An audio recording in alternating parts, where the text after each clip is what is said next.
السلام علیکم ګرانو دوستانو. نن به زه تاسو ته د افغانستان ځوان لوبغاړی عظمت الله عمرزي مینوالو ته یو ډېر زبردست او د خوشحالۍ خبر ورکوم چې د بنګلادیش پریمیر لیګ اولنۍ لوبه کې یو په زړه پورې بالنګ یې نندارې ته وړاندې کړې ده او ډېره مهمه لوبه یې د خپل ټیم لپاره ګټلې ده او دغه پرفارمنس سره د عظمت الله عمرزي امکانات هم شته ده چې په آی پی ایل کې واخیستل سي.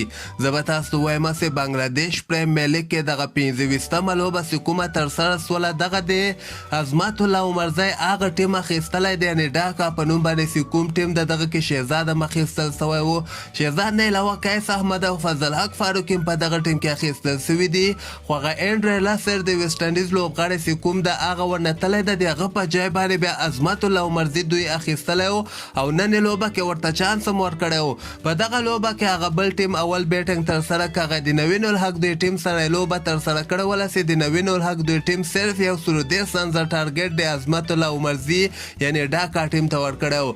حالانکې زه به تاسو ته وایم چې هغه نوین الحق اولنۍ دوه لوبو کې ناکامه سوی ده. تر اوسه پورې بیخي نوین الحق ته یو لوبه کې هم چانس نه ده ورکړی، مکمل ډول باندې نوین الحق ناکامه سوی ده بنګلادیش پریمیر لیګ کې او دغسې لوبډلې نه هم رخصت کړی ده. شهزاد محمدي هم هغه تېرو لوبو کې ناکامېدلو نه وروسته نن یې لوبه کې ورته چانس هم نه ورکړی.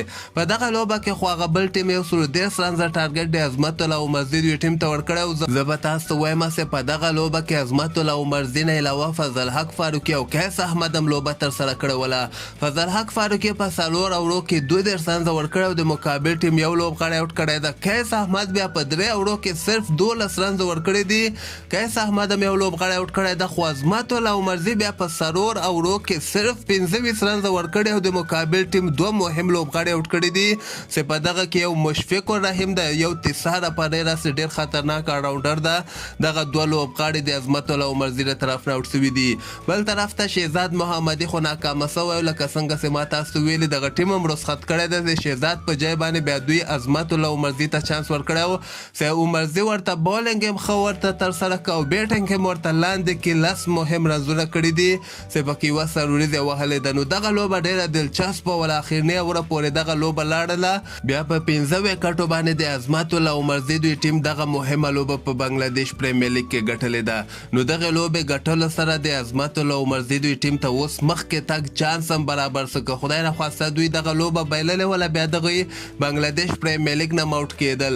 دغه پوینټ ټیبل هم تاسو در سره کتلی سئ. دغه کې وګوره باډۍ شار په نوم باندې چې کوم ټیم د دوی یعنې کوالیفای کړی ده، تقریبا 6 لوبې ګټلې دي. دا به کومیلا وکټورین په نوم باندې چې کوم ټیم د دوی یعنې امکانات یې شته ده، حالانکې دوی 7 لوبې کړي دي، 4 یې ورکې ګټلې دي. خو دغه درېیم نمبر باندې چې کوم ټیم د دغه د عظمت الله عمرزي، قیس احمد، فضل حق فاروقي او شهزاد محمدي چې کوم ده دغه ډاکا په نوم باندې چې کوم ټیم د دوی مې یوه بله لوبه به که خیر ترسره کړي، هغه لوبه باید دوی حتما وګټي چې 100% کې بیا مخکې راونډ ته کوالیفای کړي. که هغه لوبه دوی وبایلي بیا به دغه نورو ټیمونو رنریټ ته ګوري چې دغه نور ټیمونه لوبې برابرې سي.